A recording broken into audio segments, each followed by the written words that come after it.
SC சமுதாயத்திற்கான ஒரு மிக முக்கியமான தீர்ப்பை உச்சநீதிமன்றம் கொடுத்திருக்கிறாங்க. எஸ்சி சமுதாயத்திற்கான உள்ஒதுக்கீடு அது செல்லாது செல்லும் என்கின்ற குழப்பத்திற்கு இன்னைக்கு உச்சநீதிமன்றம் அருமையான தீர்ப்பு கொடுத்திருக்கிறாங்க. அது பார்த்தீங்கன்னா ஒரு பெரிய லாங் தீர்ப்பு, 534 பக்கம் இருக்கக்கூடிய ஒரு ஜட்ஜ்மெண்ட்டு. அதில் எஸ்சி சமுதாயத்துக்குள்ள சப் கேட்டகரைசேஷன் செல்லும், அது கான்ஸ்டிடியூஷனலி வேலிட் என்கின்ற ஒரு முக்கியமான தீர்ப்பு கொடுத்திருக்கிறாங்க. அந்த முக்கியமான தீர்ப்பு நம்முடைய தமிழகத்திற்கு பொருந்தும். தமிழகத்தில் 18% டோட்டல் ரிசர்வேஷன் நம்முடைய எஸ்சி சமுதாய சொந்தங்களுக்கு இருக்கு. அதில் 3 சமுதாயம் உள்ளொதுக்கீடு, 3% உள்ளொதுக்கீடு நம்முடைய அருந்ததியர் சமுதாயத்துக்கு இருக்கு. இன்னைக்கு அருந்ததியர் சமுதாயத்தினுடைய நீண்ட நாள் ஒரு கோரிக்கை என்னன்னா, இந்த 3% ரிசர்வேஷனை ரீவிசிட் பண்ணணும். நமக்கு தெரியும், ஏழையிலும் ஏழை என்கின்ற ஒரு சமுதாயம் வந்து அருந்ததியர் சமுதாயம். அதனால் பாரதிய ஜனதா கட்சியை பொறுத்தவரை அருந்ததியர் சமுதாயம் எல்லா சமுதாயத்தோடு துணை நிற்கின்றோம். நிச்சயமாக இதை ஆராய்ந்து மறுபடியும் ஸ்டடி பண்ணி 3% மேலே உயர்த்த வேண்டுமா என்கின்ற ஒரு நிலையை தமிழக அரசு அனைத்து கட்சி கூட்டத்தை கூடி முடிவெடுக்கும் பொழுது பாரதிய ஜனதா கட்சி நிச்சயமாக அவர்களோடு துணை இருப்போம். அதற்கு அனைத்து கட்சி கூட்டத்தை கூட்டணும், ஒரு நல்ல முடிவெடுக்கணும் என்பது எங்களுடைய வேண்டுகோள்.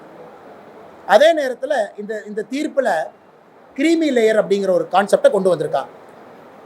இது ஓபிசிக்கு கிரீமி லேயர் இத்தனால இருக்கு. இப்போ எஸ்சி சமுதாயத்திற்கு கிரீமி லேயர் அப்படிங்கிற ஒரு தன்மையை உச்சநீதிமன்றத்தினுடைய தீர்ப்பில் இருக்கு. எனக்கு பாரதிய ஜனதா கட்சி அகில இந்திய தலைவர்கள் இந்த ஜட்ஜ்மெண்ட்டை ஸ்டடி பண்ணிட்டு இருக்காங்க. தமிழகத்தில் நம்முடைய மூத்த தலைவர், மாநிலத்தினுடைய துணைத் தலைவர் ஐயா விபி துரைசாமி அவர்களும் கூட அந்த கலந்தோசிப்பில் இருக்கிறாங்க, அந்த கலந்தாய்வு செஞ்சுக்கிட்டு இருக்கிறாங்க. எப்படி நம்முடைய முடிவை எடுக்க வேண்டும், என்ன சொல்லியிருக்கிறாங்க, இதனால் என்ன பாதிப்பு என்கின்ற பலவிதமான கருத்துக்கள் நாம் எடுத்துக்கொண்டிருக்கின்றோம். அதை பற்றி நம்முடைய அகில இந்திய தலைவர்கள் முடிவெடுத்த பிறகு பாரதிய ஜனதா கட்சி தமிழ்நாடு எங்களுடைய அதிகாரப்பூர்வமான முடிவை நம்முடைய பத்திரிகை நண்பர்கள் மூலமாக தமிழக மக்களுக்கு சொல்வதற்கு நாங்கள் கடமைப்பட்டிருக்கின்றோம்.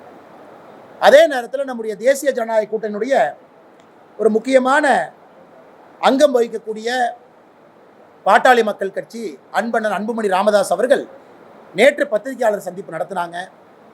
அதில் நிறைய விஷயங்களை பேசுகிறாங்க. அவர் பேசியிருக்கக்கூடிய எல்லா கருத்துக்களும் எங்களுக்கு ஒப்பிகை இருக்கு. குறிப்பாக குரூப் 4 டேட்டாவை வச்சு பேசினாங்க. குரூப் 1, குரூப் 2, குரூப் 3 டேட்டாவை பற்றி பேசவில்லை என்கின்ற புள்ளி விவரத்தை கொடுத்தாங்க. குரூப் 1 எப்படி இருக்குது, குரூப் 2 எப்படி இருக்குது, குரூப் 3 எப்படி இருக்குது. ஆனால் பாரதிய ஜனதா கட்சியை பொறுத்தவரை குறிப்பாக எம்பிசி தமிழ்நாட்டில் எந்த ஒரு சமுதாயத்திற்கும் பாதிப்பு இல்லாத அளவுக்கு நாம் ஒரு முடிவெடுக்கணும். அதற்கு முதலமைச்சர் அவர்கள் அனைத்து கட்சி கூட்டத்தை கூட்டணும். நேற்று நம்முடைய அன்புமணி ராமதாஸ் அவர்கள் சொல்லியிருக்கக்கூடிய நிறைய செய்திகள் முக்கியமான செய்திகள், தரவு ஆதாரத்தோடு பேசியிருக்கிறாங்க. அது பாரதிய ஜனதா கட்சி அவர் பேசிய கருத்துக்களில் எங்களுக்கு ஒப்புகை இருக்குது. ஆனால் எந்த சமுதாயத்திற்கும் பாதிப்பு இல்லாமல் இது இருக்க வேண்டும் என்று நினைக்கின்றோம். அதற்கு முதலமைச்சர் அவர்கள் அனைத்து கட்சி கூட்டத்தின் மூலமாக ஒரு முடிவெடுத்து இந்த எல்லா பிரச்சனைகளுக்கும் அடிப்படையில் ஒரு முற்றுப்புள்ளி வைக்க வேண்டும் என்பது எங்களுடைய கோரிக்கையாக இருக்குது. சம்பந்தமாக பாரதிய ஜனதா கட்சி சார்பாக அண்ணன் ஏஜி சம்பத் அவர்கள் இதை இன்னும் ரொம்ப தீர்க்கமாக ஆராய ஆரம்பிச்சிருக்கிறாங்க.